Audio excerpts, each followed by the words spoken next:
Dans cette vidéo, nous allons voir les activités H5P de type image et audio. Pour commencer, voici les activités de type image. Certaines peuvent être notées dans le carnet de notes. Utilisez-les pour manipuler les images. Vous remarquerez qu'une majorité de ces activités sera non notée. Attention, les activités qui ont déjà été présentées dans d'autres vidéos ne le seront pas ici.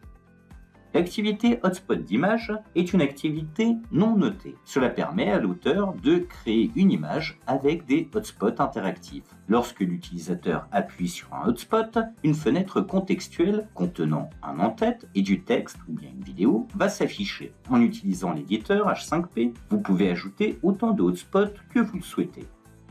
Les flashcards sont une activité notée. Ce type de contenu permet aux auteurs de créer une seule carte flash ou bien un ensemble de cartes mémoire où chaque carte a des images associées à des questions-réponses. Les apprenants doivent remplir des champs de texte puis vérifier l'exactitude de leur solution.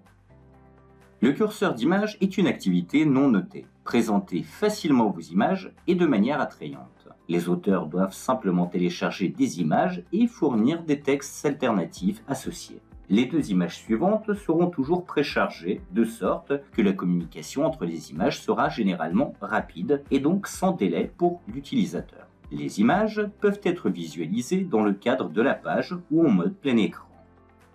La juxtaposition d'images est une activité non notée. C'est un type de contenu d'image qui permet aux utilisateurs de comparer deux images de manière interactive.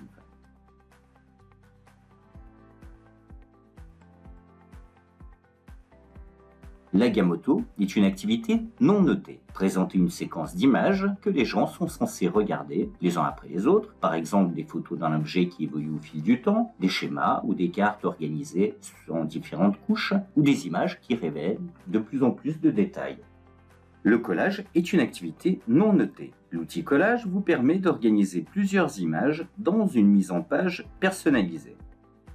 Finalement, le graphique est une activité non notée. Besoin de présenter graphiquement des données statistiques simples sans créer manuellement l'œuvre d'art, le graphique est fait pour vous.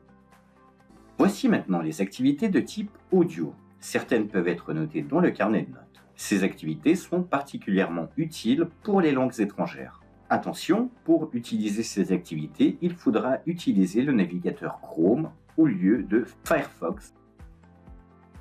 Prononcer l'ensemble de mots est une activité notée. Donc, prononcer l'ensemble de mots ou bien speak the words n'est pris en charge que dans les navigateurs qui implémentent l'API WebSpeech. Donc, il s'agit des navigateurs Chrome, sauf sous iOS. Donc, vous aurez besoin d'un microphone pour répondre aux questions.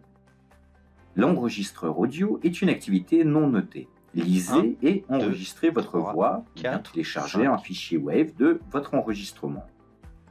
La dictée est une activité notée. Vous pouvez ajouter des échantillons audio contenant une phrase pour la dicter et saisir la transcription correspondante. Les apprenants peuvent écouter les échantillons et saisir ce qu'ils ont entendu dans un champ textuel. Leurs réponses seront évaluées automatiquement et plusieurs options vous permettront de contrôler la difficulté de l'exercice. Donc, nous venons de passer en revue toutes les activités H5P. Toutes? Non. Retrouvez la dernière activité, l'activité de vidéo interactive, dans la 5e et dernière vidéo de ce module, ainsi que de ce parcours. Au revoir.